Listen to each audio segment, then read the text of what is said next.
and welcome to Corporate Culture, your podcast about cooperation, conflict, and culture at work. Today we speak with Henk van der Wath. Henk is a gamification coach, and together we want to discuss what gamification is, why it might be useful, and how we can gamify our lives. Henk, thank you very much for joining today. Absolute pleasure. I'm so grateful to be here. Thank you, Paul. Amazing. You are sitting in South Africa at the moment, right? Yes, I am. I'm in Cape Town, South Africa.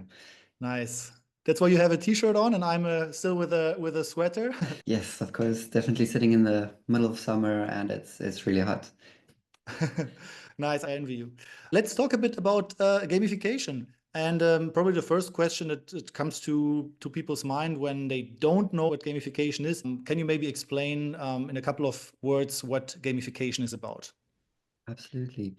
For me, gamification is essentially the art and science that sits behind designed experiences. And what I try to do is, this might sound a little bit out of the normal sense of how you do things, but I try to align it to our higher selves, meaning how you are in service to the greater of society, but also considering yourself. And so that's kind of where it sits. And by gamifying this, it is essentially bringing in an element of engagement and fulfillment and meaning, and that sense of fulfillment and meaning influence other people as well in a positive way. That's the concept that I kind of sit behind gamification. So you take something from a game or like game aspects from, I don't know, video games or other games, and you transfer it into other fields or for other purposes, as you say. Interesting, um, interesting that you go to games as where's that mechanism that sits there. I typically, I think growing up, I've been exposed to a lot of games, and I've been in a lot of environments that I think if anything is set up well, there is a certain sense of play that is part of it. We've been in Ireland for a little while, and even in their general society perspective, there's a sense of when you do something well, they go fair play to you. And I just think that there's an element of fair play that needs to be brought in. And it speak specifically to games? Not always. I think that gamification is just the concept of designing those experiences in a way that is fruitful. Mm. Mm-hmm. I also find that Correct. gamification is um, taking something very complex and boiling it down to its bare elements where they work well together. And that is where the play and the gamification aspect comes in. Mm-hmm. Mm-hmm. Was there any specific trigger that made you interested in gamification, or where does your interest come from? I think it's something that's been coming quite a long time.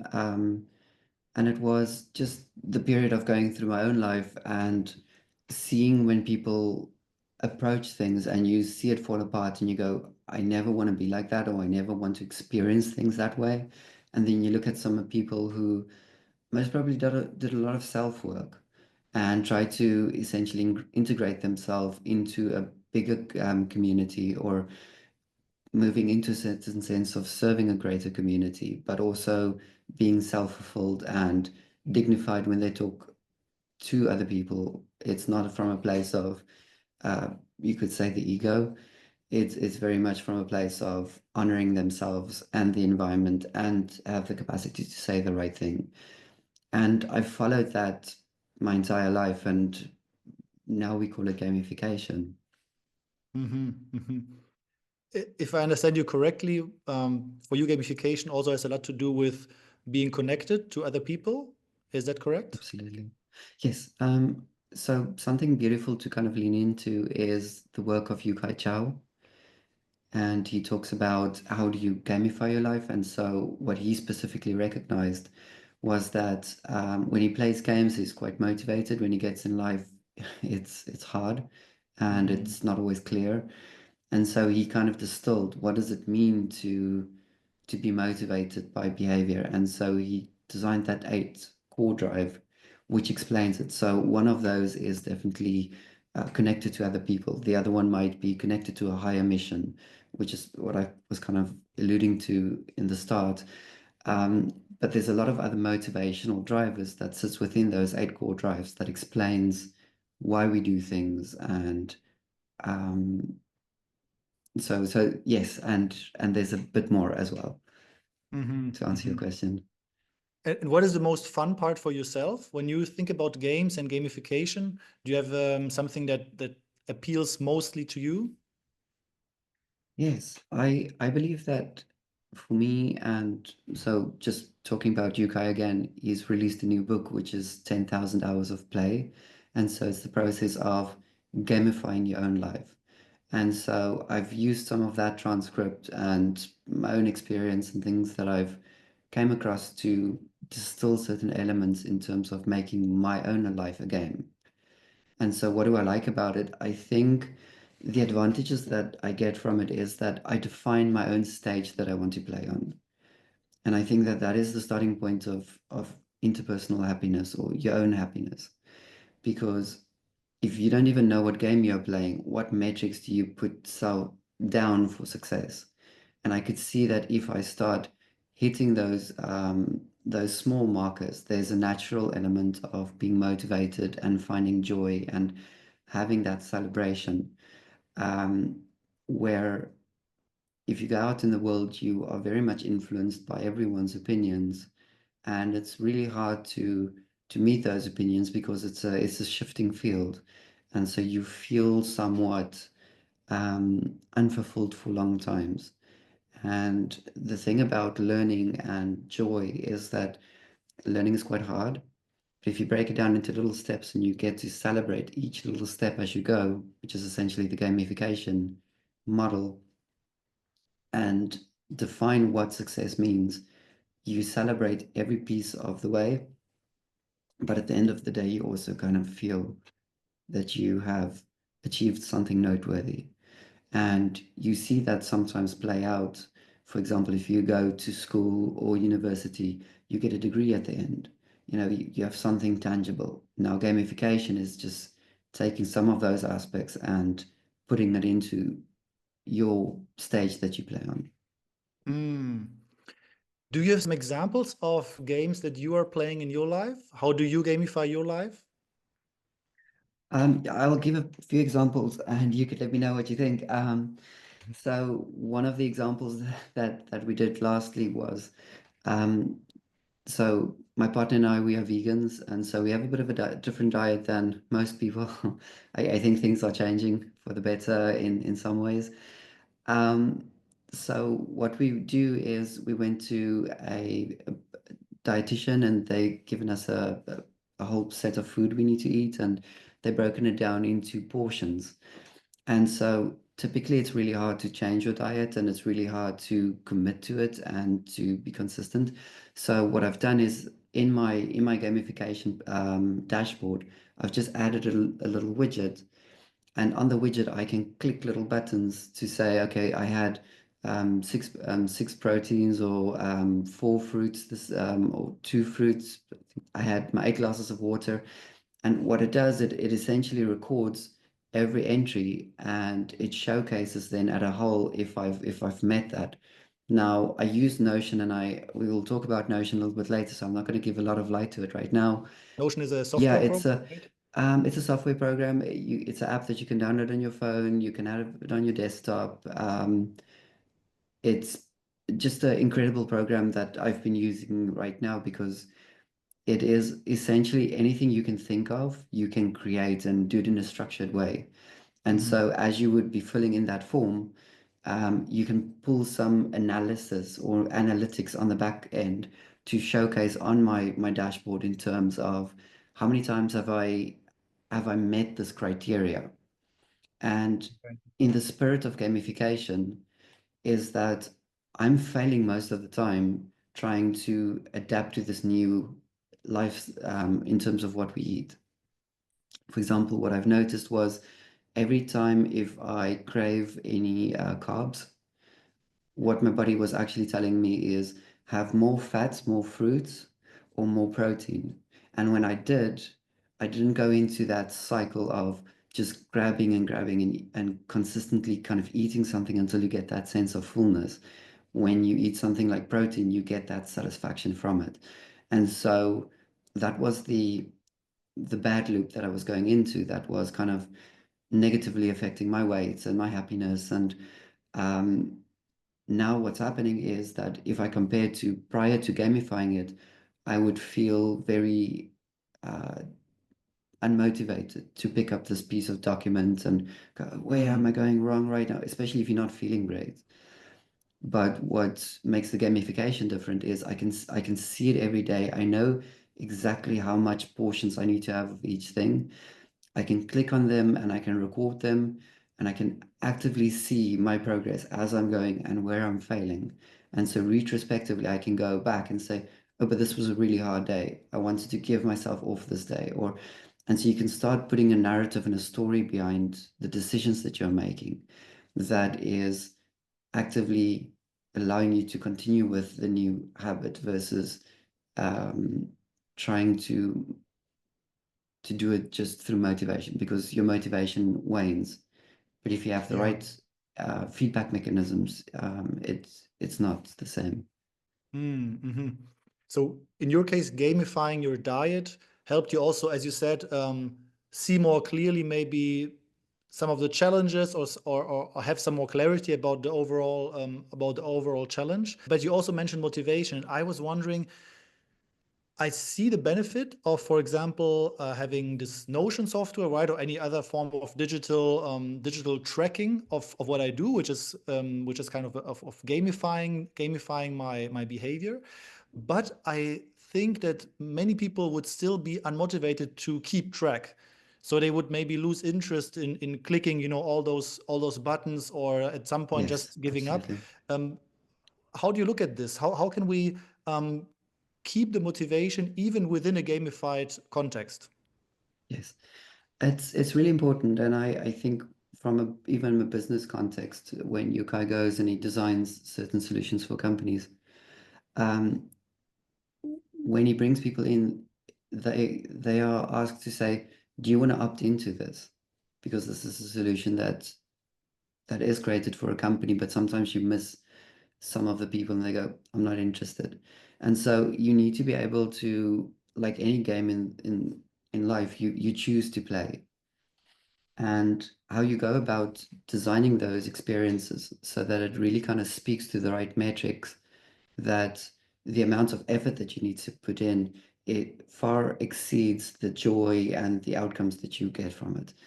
Mhm. So it's really starting with what is it that I really want to do? For some people, it might be saying, um, if I can just be able to eat right and maintain a healthy weight, that would be enough for me to put in the time. Some other people might say, you know what, it's all about, especially for me, it's all about just running my schedule and just making sure that I don't miss something.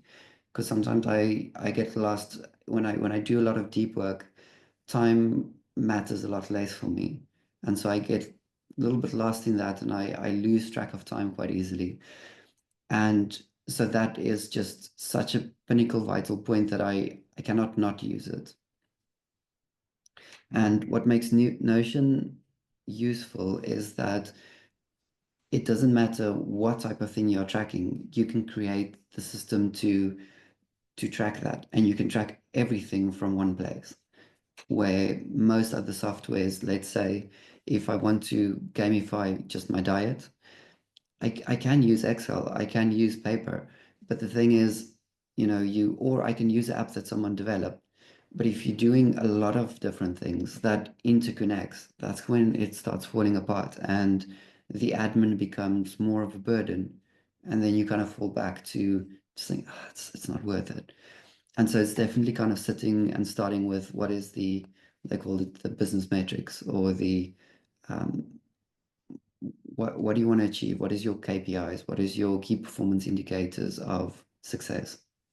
And so this is one way of gamifying things, this kind of digital tracking, for example.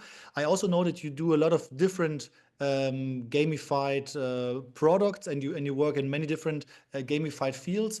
For example, playing cards, for example, other types of games. Can you tell us a bit more about other formats of gamification? So there's this digital tracking on Notion that you mentioned. Are there some other ones that you're working with? There's always a certain sense of self-development that works in the background, and I get inspired by certain schools of practices. And so one of the schools of practices was positive intelligence, and they typically stand on three legs. The one is very much gamified, is identifying your saboteurs. So how do you self-sabotage yourself and others? Hmm. And then the second leg of that is very much coming back to your senses through some type of practice. It might be mindfulness, it might be paying particular attention to some type of sound, or especially when you feel ungrounded in your responses, or your nervous system isn't grounded. And then the last pillar it stands on is the sage perspective. So it's essentially often in life think about, if you reach these high goals that we set for ourselves, we'll be happy. Where their research indicated that happiness lives very much in the small experiences that we have. And so what I've done is a lot of the games that I develop is around the sage perspectives. How do you create that higher self, that certain sense of um, fulfillment that you can garner in life, and then match that with the circumstances that you are in. So, for example, one of the games that we created was the maze game, and it was created for rational games um, to navigate complex negotiations. So we've played the game, so luckily you've seen some of it. Um, So Rational Games is a yes, company which uses playful methods to teach negotiations, where we both also are working in. Yeah. yes. And so the negotiation aspect is that you need to essentially come to some type of conclusion. And the maze game was created for the sense of how do you navigate through a system. And so that's one of the five pillar, one of the, so there's the three pillars, but within the three pillars, there's five different sage perspectives. And the one is navigate. And so I lean within that school of psychology that really kind of designs gamification into how could you gain more out of life. It's almost the same essence of rational games. There's a rational part of it, but there's also a playful part of it. Mm. That kind of draws me in. Yeah. I recently saw a blog post of yours where you also talked about your own experience with gamifying your life, about this challenge of 10,000 hours of play, I think it's called, right?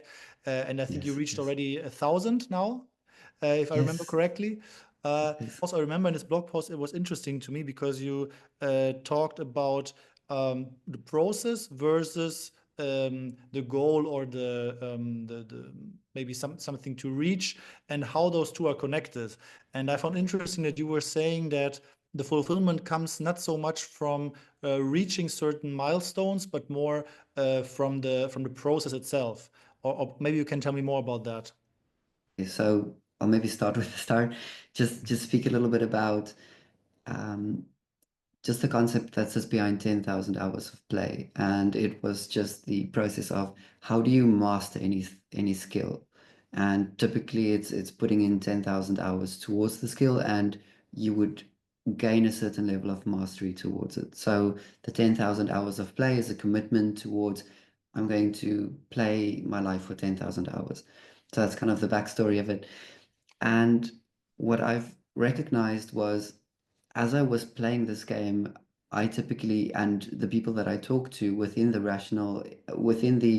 10,000 hours of play group, because I meet up with them as well, they they set goals that is tied to outcomes.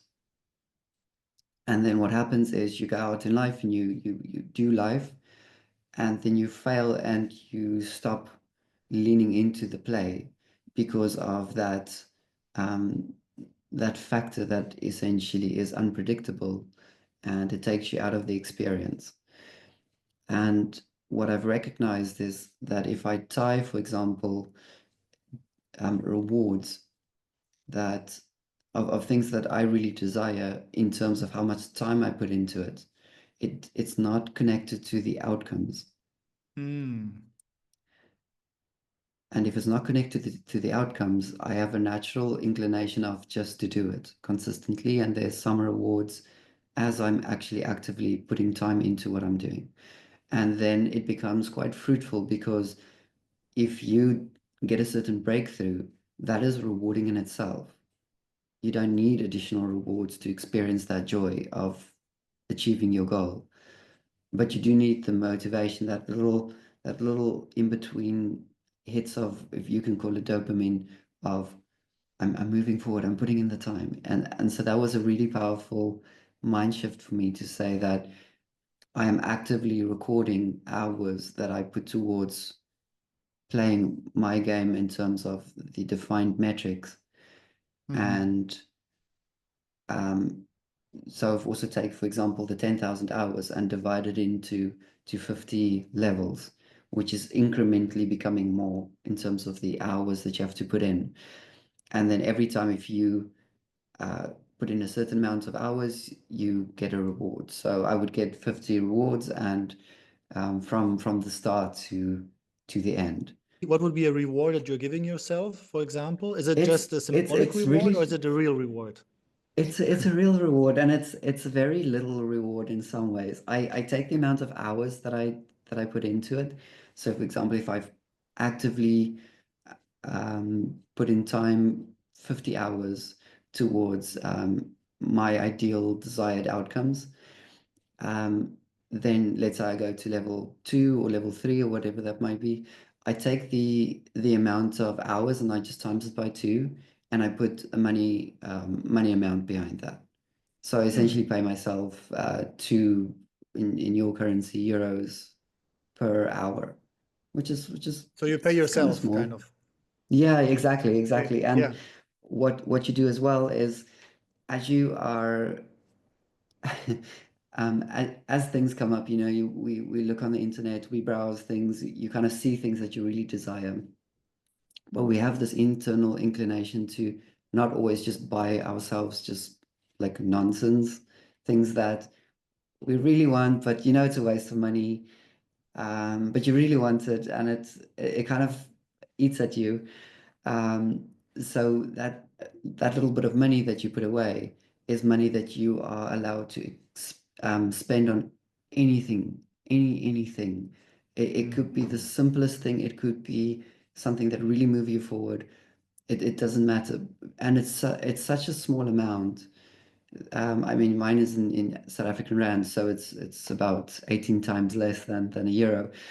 So it's small, but it's it is the element of just slowly building something up, and it keeps you motivated to go, if I'm at the next level, I can actually buy this thing that I've made it all a register for, to say I like this thing and this thing's interesting and that thing kind of drives.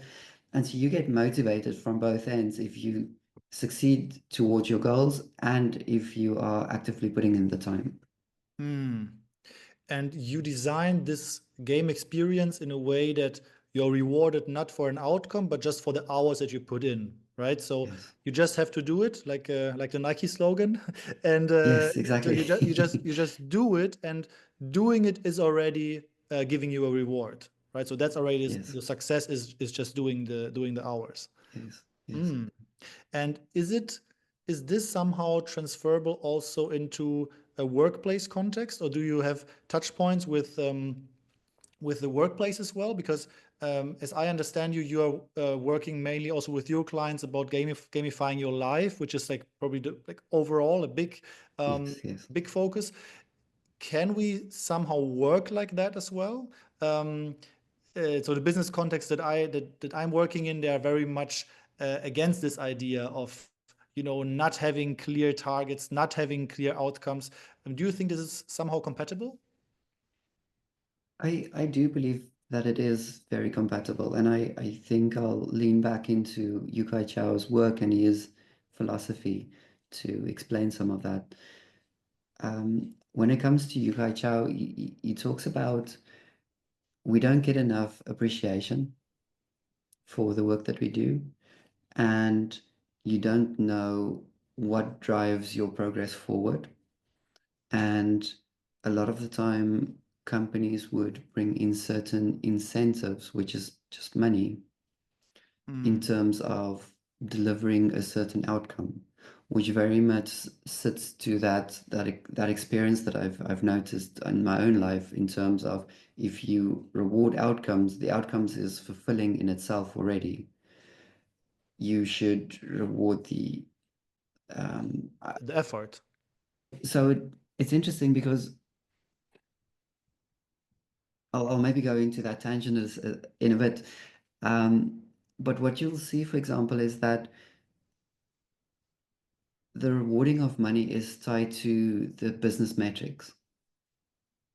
So it's not into effort because just effort, just I could remember back in the day, I would read through my emails and I would feel accomplished by clearing out my inbox, but nothing really fundamentally shifted. And I can do that for weeks and weeks. And you get to a certain point where you kind of realize this feels good, but it's not moving me forward. And I Hmm. do think that when it comes to a business and you talk about being clear, the business metrics is essentially something that you need to be very clear on. And then you boil it down into desired actions, the things that you want people to do. And then you get your staff members to perform to lean towards the desired actions.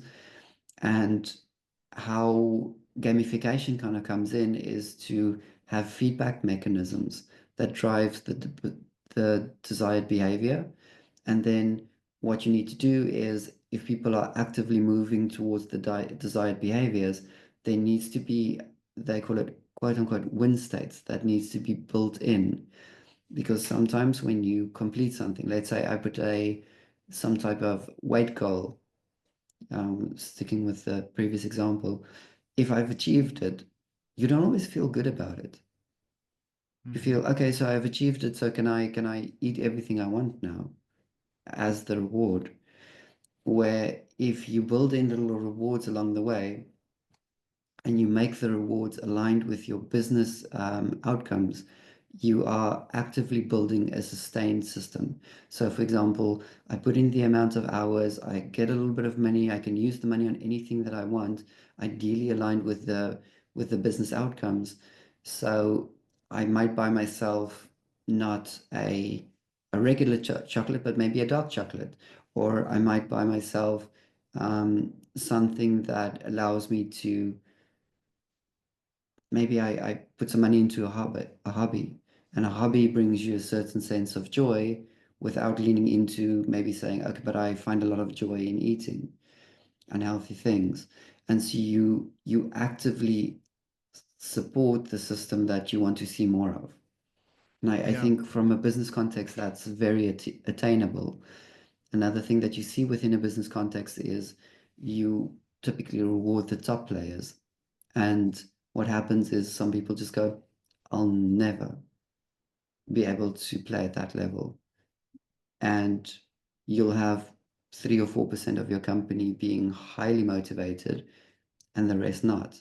And the problem also is with money is I talked to a partner of a company and he just said he got to the place where money doesn't motivate him anymore. It just it's just more money. It's just well, it's no longer a motivator. He can buy the things he wants.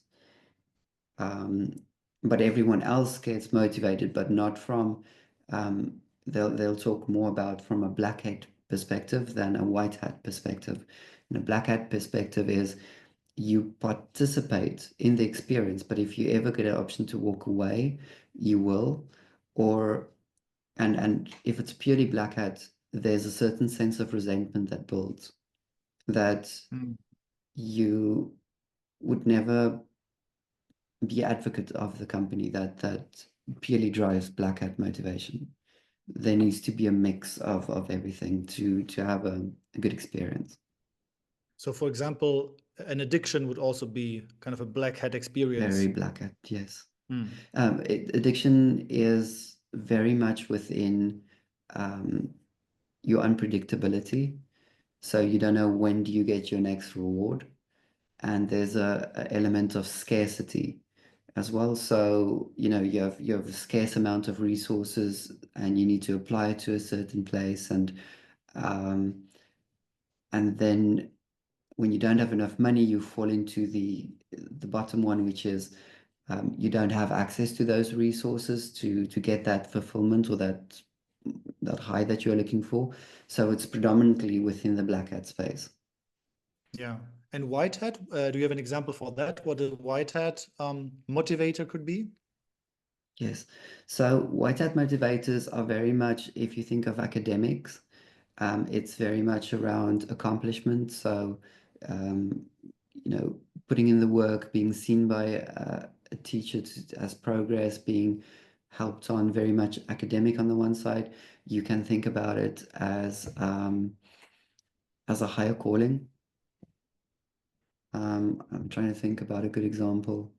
So, for example, just being on a diet might not be a higher calling, but maybe being on a vegan diet where I actively track how many CO2 I reduced, because I mean, CO2 is a big thing at the moment. So, how much CO2 reduction um, did I reduce from switching my diet? That might be Mm-hmm. a CD1, a higher calling.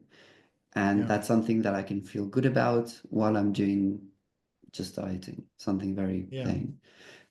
You can also maybe lean into empowerment and creativity and feedback. So it's very much on the right brain scale, and it's the process of, um, making art about something or doing things that's fun for you. But it has a creative aspect to it as well.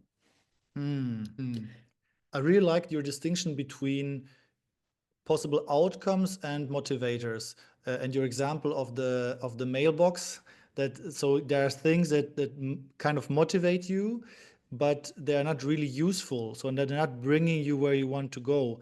And I think that's Yes, yes, really insightful observation from your side, to say I have to really distinct between what motivates me and where I want to go, and maybe it's not the same, and but maybe I can use some other things that motivate me in a way that help me go where I want to go, and I found that very insightful, and I can also imagine that it's a difference whether you gamify things for other people. Like I know that you created some amazing games, like the maze games or other games. So this is something that you design for others, and then you played with others, and the players don't necessarily know all the mechanisms behind it, right? They will just decide whether it's fun or not. They don't really have to yes, understand it because you're the yep, designer behind it, and the players are just playing it. Um, yes. Now, if I think about maybe some of our listeners who think that they want to gamify their own lives, so design a game for themselves.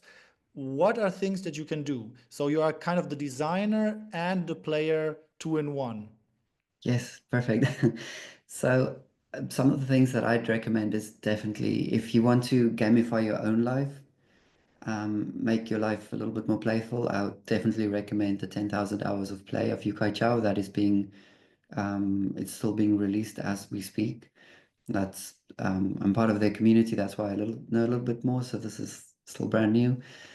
If you look from a business context, there's more on his consulting side. So the Octalysis Prime framework, that would be another place that you could approach it from when you want to gamify employers. And obviously, they have a consultancy where they essentially help big companies like Nike, um, Microsoft to gamify some of their processes. They have a few clients. I think even Amazon was part of some of those. Um, so that might be just on a very high technical level if you just want to jump into it. There is a free course that Yukai Chad feels like I'm promoting him today. I'm definitely not.